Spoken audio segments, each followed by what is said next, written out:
Hello friends, ಇವತ್ತು ನಾವು ಏನೆಲ್ಲ ಅಡುಗೆ ಮಾಡ್ತೀವಿ ಅಂತ ಇಲ್ಲಿ ಹೇಳ್ತೀನಿ. ಇದು ಫ್ರೆಶ್ ಫಿಶ್, ಹಸ್ಬೆಂಡದ್ದು ಫ್ರೆಂಡ್ ಹಿಡಿದದ್ದು ಆ್ಯಕ್ಚುಲಿ ಸಮುದ್ರದಲ್ಲೇ. ತುಂಬ ಚೆನ್ನಾಗಿ ಟೇಸ್ಟ್ ಆಗಿತ್ತು. ಇಲ್ಲಾದರೆ ಇಲ್ಲಿ ಹೆಚ್ಚಾಗಿ ಇಂಡಿಯಾದ್ದು ಫಿಶ್ ಅಂದರೆ ಫ್ರೋಝನ್ ಸಿಗೋದು, ಇಲ್ಲದಿದ್ದರೆ ಇಲ್ಲಿ ಫ್ರೆಶ್ ಸಿಗುವ ಫಿಶ್ ಬೇರೆ ಟೈಪ್ ಇರುತ್ತೆ.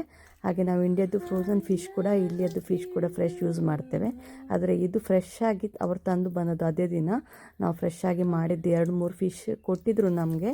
ತುಂಬ ಚೆನ್ನಾಗಿತ್ತು. ಮುಳ್ಳು ಸ್ವಲ್ಪ ಜಾಸ್ತಿ ಇತ್ತು, ಆದರೆ ಕೂಡ ಫ್ಲೆಶ್ ಅಂದರೆ ಫಿಶದ್ದು ಮಾಂಸ ತುಂಬ ಟೇಸ್ಟಿ ಆಗಿತ್ತು. ನಾನು ಮಕ್ಕಳಿಗೆ ಇಷ್ಟ ಅಂತ ಫ್ರೈ ಮಾಡಿದ್ದೆ. ನಂತರ ಬೀಟ್ರೂಟ್ ಮತ್ತು ಪೊಟ್ಯಾಟೋದು ಕಟ್ಲೆಟ್ ಕೂಡ ನಾನು ಮಾಡಿದ್ದೆ ರೀಸೆಂಟ್ಲಿ. ಅದು ತುಂಬ ಹೆಲ್ದಿ ಅಂತ ಹೇಳಿ. ಇಲ್ಲಾದರೆ ಮಕ್ಕಳಿಗೆ ಬೀಟ್ರೂಟದ್ದು ಪಲ್ಯ ಅಷ್ಟೊಂದು ಇಷ್ಟ ಇಲ್ಲ ಹಾಗೆ.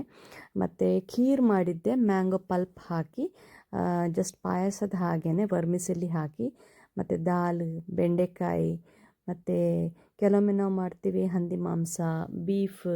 ಇದು ಹಂದಿ ಮಾಂಸದ್ದು ಚಿಲ್ಲಿ, ಪೋರ್ಕ್ ಚಿಲ್ಲಿ, ಮತ್ತು ಡ್ರೈ ಫಿಶದ್ದು ಚಟ್ನಿ, ಮತ್ತು ದಾಲ್ ಕೆಲವೊಮ್ಮೆ ಮಾಡ್ತೀವಿ. ಇದು ಫ್ರೂಟ್ ಮಾಕ್ಟೇಲ್, ಜಸ್ಟ್ ನಾವು ಲಿಂಬೆ, ಪುದೀನ ಎಲ್ಲ ಫ್ರೂಟ್ಸ್ ಕಟ್ ಮಾಡಿ ಹಾಕಿ, ಸ್ವಲ್ಪ 7 ಅಪ್ ಇಲ್ಲಾದರೆ ಶುಗರ್ ಇಲ್ಲಾದರೆ ಸೋಡಾ ಹಾಕಿದರೆ ತುಂಬ ಚೆನ್ನಾಗಿ ಬರುತ್ತೆ.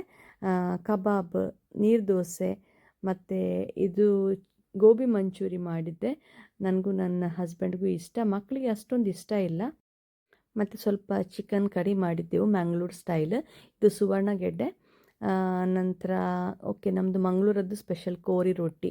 ಏನಿಲ್ಲದಿದ್ದರೆ ಮಕ್ಕಳಿಗೆ ಇಷ್ಟ ಒಂದು ಬಟರ್ ಬ್ರೆಡ್ ಹಾಕಿ, ಎಗ್ ಹಾಕಿ ಅದರಲ್ಲಿ ಒಂದು ಮುಖ ಬಿಡಿಸ್ಕೊಡೋದು. ಇದು ಬಾಳಂತಿ ಮದ್ದು. ಈ ಬಾಳಂತಿ ಮದ್ದು ಮಾಡುವ ವಿಧಾನ ಬೇರೆಯೇ ಇದೆ.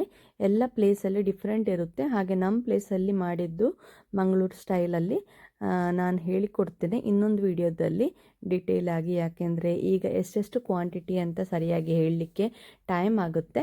ಕರೆಕ್ಟಾಗಿ ಬರೆದು ನಾನು ನೆಕ್ಸ್ಟ್ ವಿಡಿಯೋದಲ್ಲಿ ನಿಮಗೆ ಹೇಳಿಕೊಡ್ತೀನಿ.